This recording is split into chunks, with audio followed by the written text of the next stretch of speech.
年を越してから時間が経ってますけれども、まだ正月気分というかおとそ気分が抜けないので、前回に引き続き新年らしいやつをやろうかと。それで今回は今年注目すべきブランドとかモデルを紹介したいと思います。では最初に一言、2025年は記念すべき年である、これですね。この一言につきますね。というのもですよ、この前ホディンキー見ていたら、2025年に周年を迎える注目のブランド、注目のアイコンっていう記事があったんですよね。これだろうということで、今年注目といったらもう周年モデルじゃないかと。ホディンキーの記事に乗っかってみようと思いますもちろんそれだけじゃなくて、それ以外に私が気になっているモデルとか、今年の新作で来てほしいものみたいな話もしていきますので、最後までお付き合いください。ということで始めていきたいんですが、とにもかくにもですね、身も蓋もないことを言ってしまいますと、ホディンキーの記事見たら話が早いんですよね。詳しく載ってますし。まあそうは言っても、その中でも気になったものをピックアップして触れていきたいと思います。で、まずは何と言ってもロレックスになっちゃいますよね。ロレックスがですね、創業したのが1905年なんで、なんとブランド120周年なんですよね。いやー、めでたい。めでたいついでにもう一つ、GMT マスターの誕生が1955年なんで、そっちも70周年なんですよね。ダブルでめでたいってことで、今年何か来るんじゃないかっていうことですよね。それで多くの人が待ち望んでいるのがコークベゼルのモデル。これが来てもいいんじゃないかって期待が高まっていると。ロレックスがここまで堅くなにコークを出し渋ってきたのはこのためじゃないかという説もあるとかないとか。一方で去年新しいカラーリングのモデルが出たので、ここからさらに新色出すのかっていう疑惑もありますし、さらにチューダーが新作でブラックベイ 58GMT を発表しましたけど、コークなんすよね。それがどう影響しているのか私には分かりませんが、まあ今年の新作で出てきてくれるのか非常に楽しみではありますね。はい。それからですね、次はランゲ&ゾーネ。こちらがですね、なんと創業180周年なんですね。去年ランゲ1の30周年記念モデル出てたよな。ランゲって30年くらいではって思うところなんですけど、中断期間がありましたが、1845年にアドルフ・ランゲがグラスヒュッテで創業したのをスタートとすれば180年なんですよね。まあいろいろと数え方はありますけど、とりあえずランゲは180周年ということでめでたいと。で、それだけではなくて1815が30周年なんですよね。さっきも言いましたけど、去年ランゲ1が30周年で記念モデルが発表されたじゃないですか。だから1815の30周年記念モデルもガチガチであるんじゃないでしょうか。1815の限定モデルといえば、1999年にエミール・ランゲ生誕150周年を記念して発売された1815ムーンフェイズが思い浮かびますけれども、これなかなか詩的なデザインで素敵ですよね。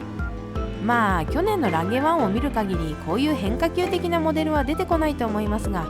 1815の周年モデル非常に楽しみではありますよね。それ以外にも180周年で何か面白い記念モデルが出てくれるといいなぁなんて思います。はい。それからですね、あとはバシュロン・コンスタンタ。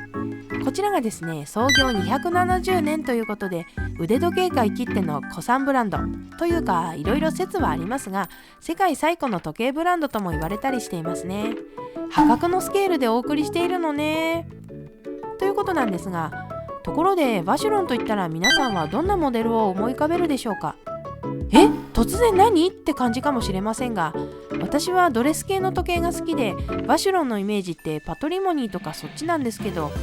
まあ最近だとオーバーシーズになっちゃうんでしょうかね。なんでこんなこと言ってるかというと、高級時計の3大ブランド、パテックフィリップとオーデマピゲとバシュロンコンスタンタ、他の2社と比べると正直バシュロンってブランドの代表作的な立ち位置のモデルが弱いですよね。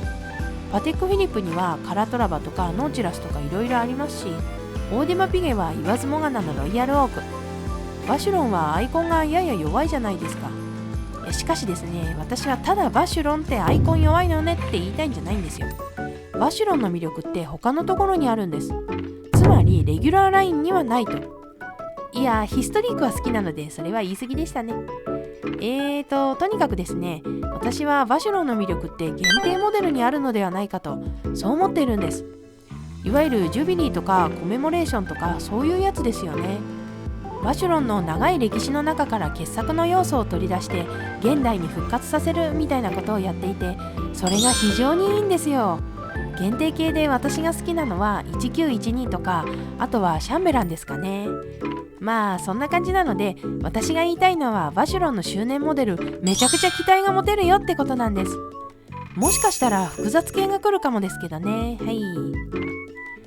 それから続いてなんですが、先ほどちょっと触れたのでオーデマピゲに行ってみましょうか。オーデマピゲがですね、創業150周年ってことで、こちらもめでたいというか結構ないい区切りの年になってますよね。150年ってことはですよ、かなり特別なモデルが出るんじゃないのって期待できますよね。とはいえおそらくですが、複雑機構もりもりの限定数少なめになると思うので、まあ楽しみではあるんですが、そういうことですね。それからあとはブレゲですね。ブレゲも創業250周年で、こちらもかなりキリがいい年になっていますね。ブレゲも記念モデル出すのであれば、なんとなく超絶複雑機構搭載のやつ出してきそうな気がしますね。ちなみになんですけど、過去のを調べてみたら、ブレゲ生誕250年の記念の時はケースの裏側にマリー・アントワネットとかナポレオンとかの有名顧客の名前が入ったモデルが出ていまして、なかなか面白いことやるなーなんて思っちゃいましたね。はい。あと触れておきたいのがジガールベルゴのロレアート。こちらが誕生50年ということで注目ですね。もし原点回帰的なモデルになるとすればクォーツになるのでしょうか。ムーブメントはかなり気になるところではあるので注目したいですね。はい。だんだん言うことがなくなってきましたね。尻すぼみ感えぐいって。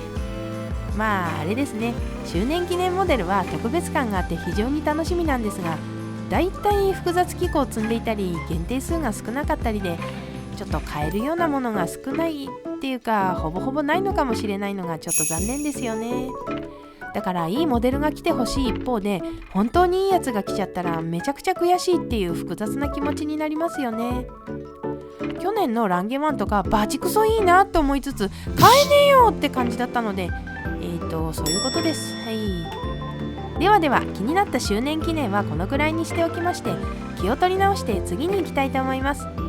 お次はですね、私が注目しているモデル、今年来るんじゃねえかとか来てほしいモデルの話をしたいと思います。まず1つ目が、これ去年も言ってるんですけど、ショパールの LUC1860 の色違い。いい加減しつこいって言われるくらいこすっていますけれども、めちゃくちゃ期待しちゃってますね。LUC1860 すごく好きなんですけど、今展開されているのがサーモンカラーのダイヤルなんですよね。サーモンも最近のトレンドカラーであることは間違いなくて、悪くはないんですけど、やっぱり定番の色が欲しい。去年は時計専門誌のレボリューションとのコラボモデルが限定で出ましたけど、今のところシルバーとかブラックとかそういう定番の色が出てないんですよね。これ同じことを思っている方が多いんじゃないかと思うんですよね。そろそろ来てくれーって。で、これは完全に私事なんですけど、次買うとしたらラウンド型のドレスウォッチがいいなと思っているので、もし仮に定番カラーの LUC1860 が来たらマジでやばいっす。これはですね、もやし生活不可避かもしれないですね。いやー、正直ラウンド型ドレスウォッチの現行ナンバーワン疑惑がありますし、今年時計買いたいって吠え散らかしているので行っちゃうかもしれないですね。それでこの前動画で LUC1860 ってどれくらい待てば買えるんだろうかっていう話をした時にコメントいただきまして、どうやら今1年待ちくらいで買えるそうで、しかもご注文も受け付けていると。一昨年発表された時かなり話題になっていて、生産本数も少ないって聞いていたので、これ買えるのかって思っていたんですけど、意外と入手難易度高くないぞってなりましたね。逆にあかんって候補になってしまうやんけって感じですね。ちなみに私が今一番欲しい色はグレーなんですけど、もしグレー系のダイヤル来たらちょっとまずいことになりそうですね。はい。それから他のモデルについても思いを馳せていこうと思いますが、お次はですね、ジャガールクルトのレベルソトリビュート。これなんすよね。別の動画で2024年のナンバーワンはレベルソトリビュートモノフェイスって吠えましたけれども、去年トリビュートモデルに小さいサイズのものが出たんですよね。正直めちゃくちゃ押させていただきましたね。で、とくればですよ、次に期待するのはデュオじゃないですか。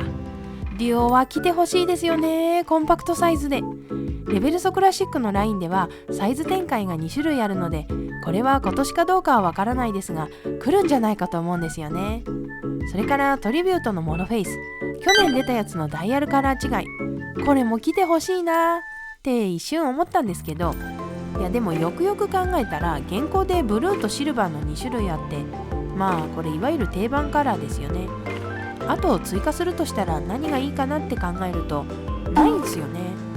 あえて言えばブラックあたりになろうかと思いますが、ブラックって多分ゴールドケースのモデルに採用されているので、ステンレスモデルには出なさそうですよね。いやー、他にもグレーとかブルーグレーのダイヤルもいいなって思うんですけど、シンプルな2芯のモデルには使われなさそうですね。だからカラー展開はあんまり期待しないでおこうと思います。多分ですけど、次出るとしたらピンクゴールドケースにブラックダイヤルのモデルなんじゃないかと思うんですよね。はい。それであと最後にですけど、もう一つだけ注目したいブランドがあってですね、パルミジャーニ・フルリエなんですけど、前回の動画で少し触れているんですが、最近腕時計界に少しずつ浸透しているクワイエットラグジュアリーという言葉、その最先端にいるのがパルミジャーニ・フルリエなのではないかと思うわけです。それでこれまでの私のパルミジャーニ・フルリエの印象って結構癖のあるデザインで、特に針の形状が独特なんですよね。それでかなり好みが分かれるモデルが多いなと思っていたんですが、2021年にトンダ PF が出てからでしょうかね、逆にすっきりとしたデザインの時計が増えて注目が集まっていますよね。そして去年はトリックが復活しまして、これも話題になったかなと。新しいトリックはパルミジャーニ・フルリエのデザインコードを継承しつつ、トンダに通ずるミニマルさが加わって、新しいモダンドレスウォッチの形を作り上げたなという感じを受けます。しかも使われている色はすごく特徴的ですが、これがですね、ル・コルビジェのカラーパレットから引用した中間色になっていて、すごくエレガントでありながら印象的なものになっていますね。今までこういう色味の時計ってなかなかなかったですよね。他のブランドってこういうのやらないですね。人気がないんですかね。定番的な色ではないんですけど、不思議としっくり引きますし、すごく魅力的に見えるので、この定番はズバリ的中している感じがしますね。まあいろいろ言ってきましたけど、トリックを見て思うのは、癖のないシンプルな時計をデザインすることと、そのブランドらしさが出る時計をデザインすることを両立するのは非常に難しいわけですが、このモデルに関してはその一見相反するテーマをうまくまとめているのがすごいってことですね。2021年から CEO の方が変わって、その影響があるかもしれませんが、ブランドの方向性がうまく時代と噛み合っている感じがしますね。とは言いつつ、気になるところもありまして、まずもってサイズが大きいのとインデックスが小さくてシンプルなデザインなので、間延び感がどうなのかなと。むしろそこがこの時計の特徴にはなっているんですけどね。あとはトリックはトンダに比べて高級ラインという位置づけなのかもしれませんが、ムーブメントがゴールド製だったり、ケースもプラチナとかゴールドなんで、とにかくお高めですよね。なんとなくジュルヌ感も漂っていて、ブランドの戦略でこうなっているんだと思いますけれども、まああれですね、普及用に廉価版といいますか、ステンレスのやつもあるとありがてえって感じですね。そんなわけで話題になったモデルでもあるので、今後の展開がすごく気になりますね。ついでにこのモデルに関連してクワイエットラグジュアリーがどの程度世間的に浸透するのかっていうのも、行く末がどうなっていくのか注目していきたいところです。はい。ということで、今年注目のブランドとモデルのことを喋ってみましたけど、いかがだったでしょうか。どんな周年モデルが出てくるのか、新作が出てくるのか非常に楽しみですね。あとは私が前回の動画で提唱した腕時計のトレンド、チーウス。これが今年どの程度波及していくか、実はすごく注目しています。果たしてチーウスが浸透するのか否か。答えは4月1日から開催される Watches and Wonders 2025にあるってことで、今回はこの辺で。みんなあったかくして寝ろよ。YouTuber の年末の定番企画といえば、今年買ってよかったものを紹介するやつだと思いますが、私もそういう定番系動画に憧れを持っていまして、やってみたいなと思ったんですよね。で、去年1年間で何か買ったかなと思い返してみたわけですが、特にこれといって買ってないんですよね。いやー、何も買ってないっていうミニマリストでもないんですけどね、買わなかったんですよね。時計関係のものはもちろん、服もここ数年で少しずつクローゼットの中身を整理して、しばらく新調しなくてもいいかなってなってますし、嗜好品関係って特に買ってないですね。そういえば覚えている方いらっしゃるか分かりませんが、一時期お財布を買うって吠えていましたけれども、あれどうなったかというとですね、いろいろ調べてお店にも行って大検討したんですけど、結局立ち消えてしまいましたね。それからバッグも欲しいとかいろいろ迷走してしまいましたが、これもまたどっかに行ってしまいまして、でかい買い物をしていない。いやー、ちゃんと物欲をコントロールできてますね。まあ、あとは実用品関係ですけど、最近作業環境を良くしようと思ってパソコン周りのものを買ったぐらいでしょうかね。それをここで話しても面白くなりそうにないですしね。